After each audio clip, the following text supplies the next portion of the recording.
month. It's December 1st officially, and we finally found the beach, which is good. Took us a while to get here, which is also fine. But let's talk about the journey. So we started off in Rhode Island. How did that go? From our experience, the Northeast is less welcoming to people living this lifestyle. It's much harder to find places to park and camp. It's much harder. I mean, it took us a while even just to find like water one day. Yeah. To fill up our tanks. One truck stop in the whole state. Yeah. I'm sure if you go into like northern New England, if you're in like Maine, Vermont, New Hampshire, yeah, I'm sure there's just more open land. I'm sure it's an easier time. But Rhode Island wasn't, especially with it being cold. Yeah. Because we also didn't really want to go too close to the beach because we figured it was going to be really cold and windy, and it was just out of the way of what we were trying to accomplish. But yeah, the New England area is not so welcoming for the most part. Certainly not Rhode Island. Yeah, they're still, I don't know, catching up to it. Yeah, I guess. So I guess more people build out buses up there so that they get used to it. I don't know. I mean, everyone seemed to love it. Everybody loves the bus whenever we drive by it, but I don't know. Just, yeah. Anyway. So we got out of there as quick as we could.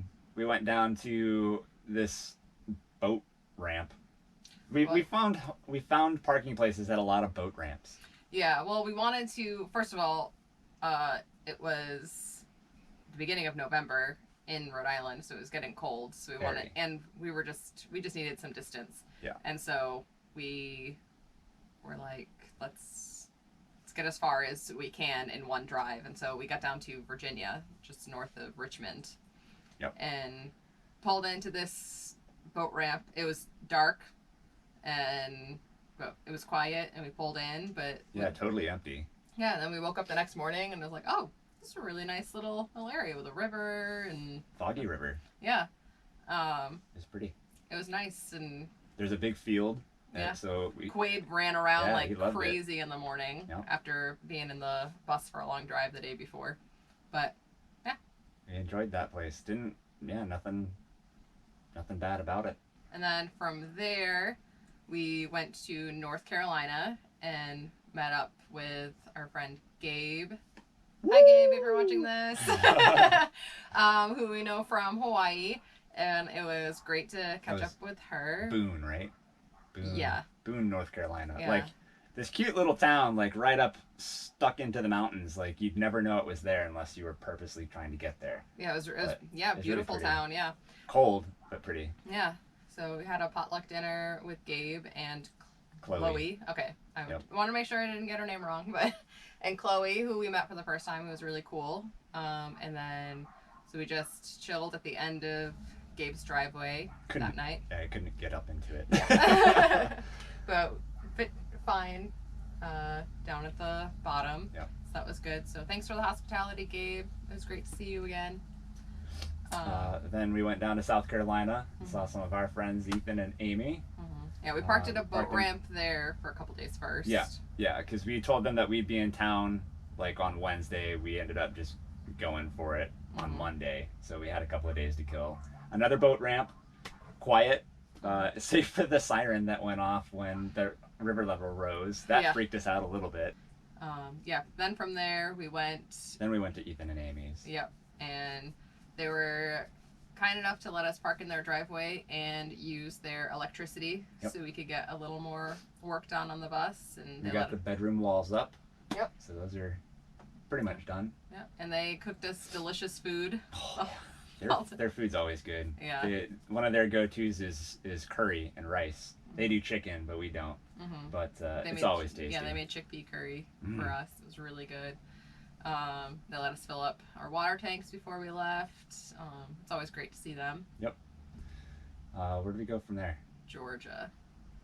Gooseneck Road, right? Maybe. Yeah. I can't remember. It's all coming back. But yeah, we were the only ones there apart from this one other van that pulled in briefly. It seemed like just to let their dog have a bathroom it was early break. morning, so they were there for like maybe an hour.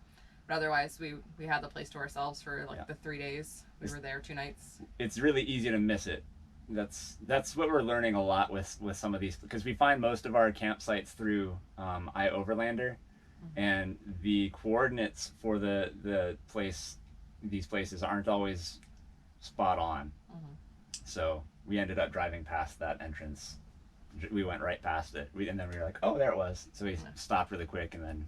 Well, and I think it was also because we're driving this way, but it was kind of a sharp, like back that way turn, and so by the time you saw it, can't really slam on the brakes of a shuttle bus and quickly turn. So 7.5 tons is a big load. Yeah. So.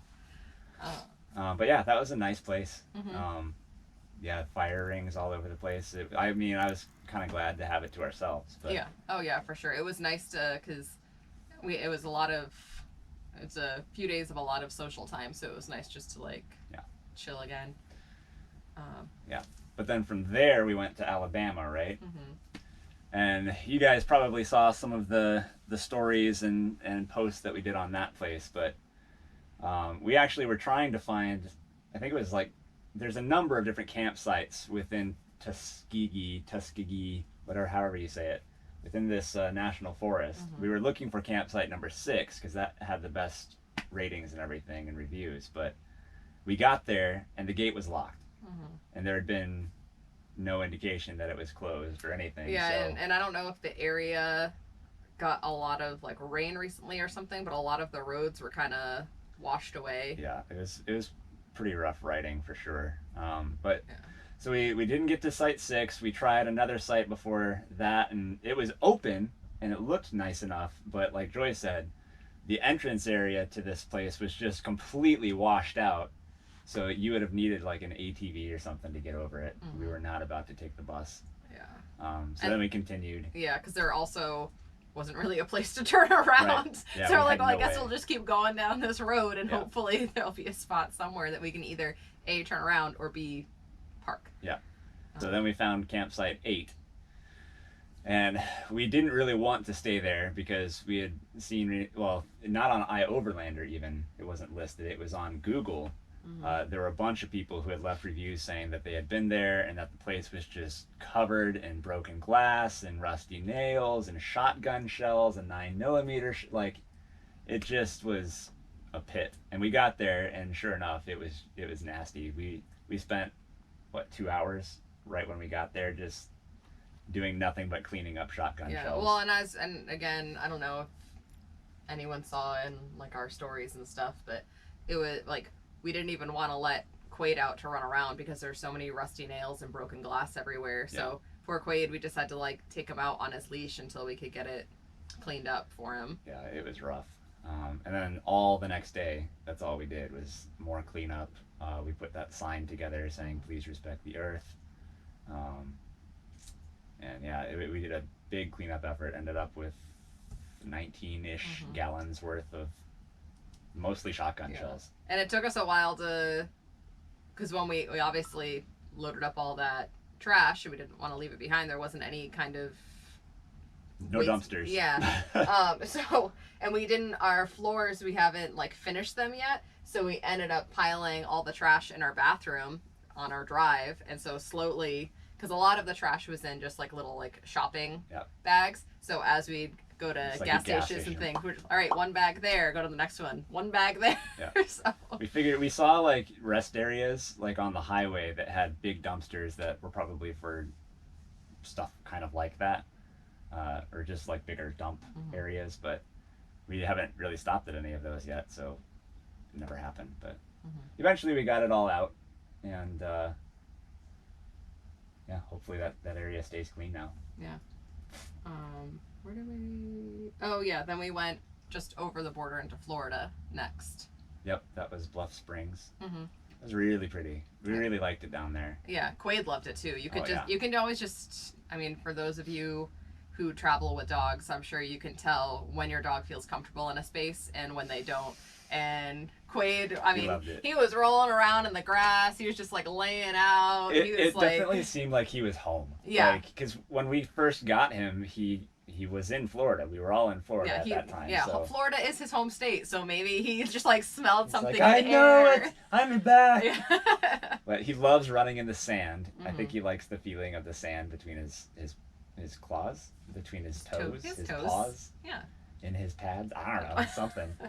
He loves it though, and he had a blast. But so, and then from there we went to, that was the Burlington, right? Yeah, we went to another boat launch in Mississippi. We thought we were crossing into Louisiana, but we were on the other side of the river, so we were still in Mississippi, but looking over the river, you could see Louisiana. But that was really cool. Yeah, and that was a really pretty spot. It was nice to have I mean, I went and sat out on the docks for most of the day. Yep. It was a really, really nice area. But it was, I don't know, that boat ramp was a little busier. I mean, it still wasn't busy, but I felt more exposed there. And there are also, we were in the view of some houses, and whenever we park in view of houses, I'm always a little wary because I feel like we're just going to be noticed more. People won't like it. People don't like to look out their window and see a potentially creepy bus or van. Right.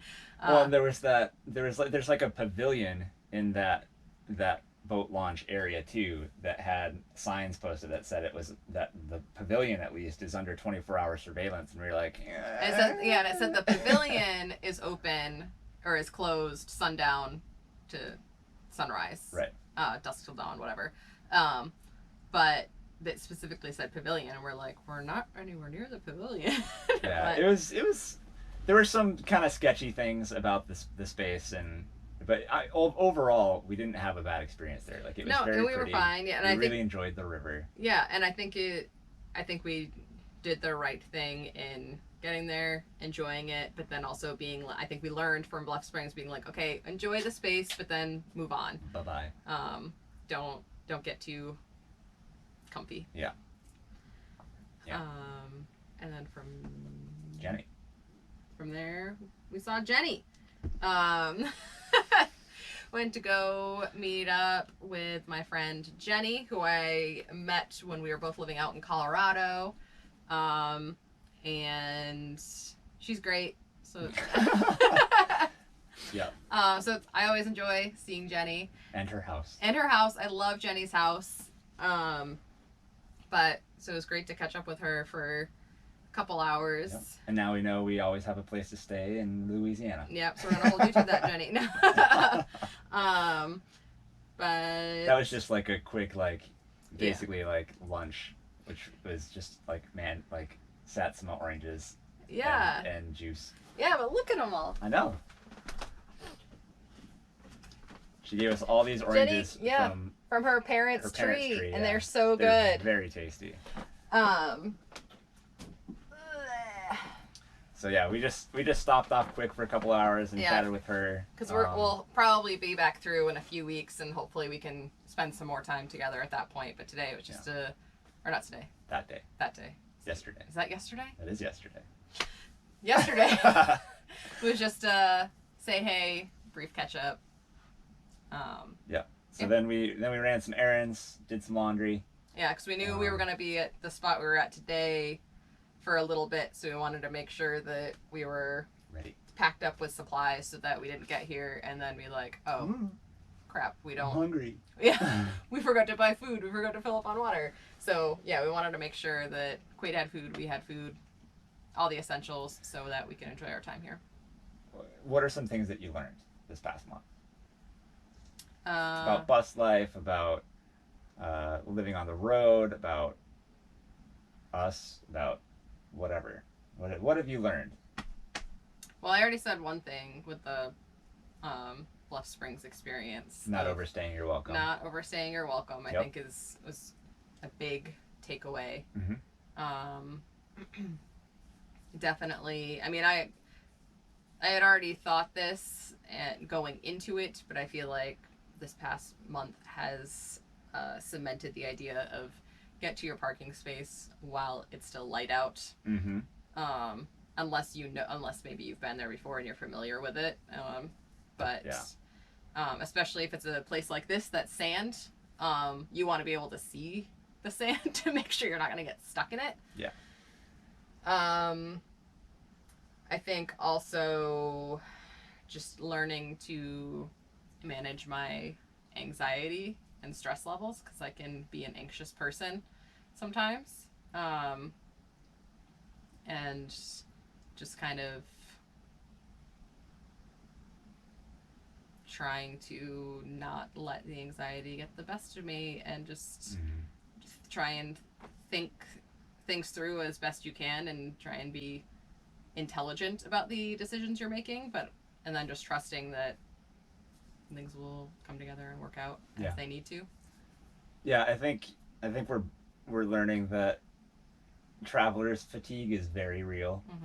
Because like we've made the Rhode Island to Florida like East Coast trip lots of times, but usually it was a lot faster. It was like we're gonna go down and we're gonna just do it all in one drive, right? And then hang out there for a week or two or whatever, and then do the drive all in one go on the way back. Yeah, but this has just been a lot slower going. Basically stopping in, we stopped in every single state, Virginia on. True. So you would think that would make it easier on you, but it's actually surprisingly difficult. Well, I think also just because we're new to this too, and I feel like the more the more we're doing it, the more we're kind of getting into the flow and routine and just kind of how things go. I mean, even just before we hit the road again, just the mental checklist of like, make sure the propane's off, make sure we've cleared the lines, make sure plants are packed up, make sure just the running list of everything, and there's just, as with anything in life, the more you do something, the more experience you have with something, the more comfortable you are with it. So even if, I think in the future, as we go forward and go to new places, I'm losing my train of thought. It won't be as wearing on us. Right, because even though it'll be a new space, it's kind of like, all right, we've been in the flow of doing this, and it kind of feels more natural. I think also just like you get a better intuition and sense of, this is a good place to stay, this is not a good place to stay. Yeah. I've had pretty good luck with that so far. Yeah. But yeah. What else? Anything else? Have we learned anything else? Oh, I was keeping a list of that too. Stuff you've learned? Yeah, at one point. Look at you, so resourceful. The first one I wrote, lessons learned. When a cop car shines its headlights in on you, that's a clue to leave. It's actually been remarkably smooth sailing. I mean, and just like anything in life, it has its moments of extreme frustration, but that's life. I mean, we haven't broken anything. Don't say that out loud. Well, it's true. I know. Even in some of the crappiest roads of New England, or some of the off-roading experiences like the Alabama roads. Yeah, but I mean, once we got out of New York, I'd say the roads were significantly better. Yeah. For a while there, especially because I haven't driven around in the bus. Neither of us really has, but I especially haven't. And so at first, when we were driving around, like every little like noise that I couldn't exactly recognize, I was kind of like, what was that? What was that? Is that something breaking? Is that something falling? Is that like, because the door hinge broke off like within an hour of getting on the road. Oh yeah, that was freaky. Yeah, so I was holding the door shut while we're driving down the highway. But we got that out of the way early, and. But yeah, things have gone very well for the most part, so we've been very fortunate. Yeah, had a scare with the water pump once, but then we found out it was just clogged. Yeah. Just because that's no more problems. Yeah, with collecting the rainwater, we just have to be. And it was all from your parents' house. Yeah. because there were just a ton of pine needles that came down all at once. Yeah, so now that's something we learned. Checking the water filter regularly to make sure there's not pine needles or junk clogged in there. But yeah, haven't had any issues. Mm-hmm. So yeah, I think that's that. Question. What's his face? What's his face? Mike, did you hear that? Sam? What's his face? Mike's been trying to be best buds with you, and you're just going and call him what's his face. Sorry, buddy. Yeah, so we put out a question to the Bus Life community through our stories, just saying, hey, what's something you'd like to know about our adventure or our bus or our life on the road or blah blah blah. I think we just said ask us anything. You would know. You would know because that's what you told me to type. Oh, okay. So that's what I typed. So, good old Mike was our only response this month, which is fine. My number one Instagram follower. That's an inside joke between me and Mike, so just ignore that. Stalker. He wanted to know, though, if we ever have plans of taking our van. Hello, it's a bus! And I said, chill. It's a bus. It's technically a bus, but whatever. It's fine. A bus. Is our bus ever going to be taken out of the country? I mean, we'd love to. We've got dreams of someday going down the Pan American Highway. For some reason, like, Argentina is calling to us, and I don't know what that's about, but...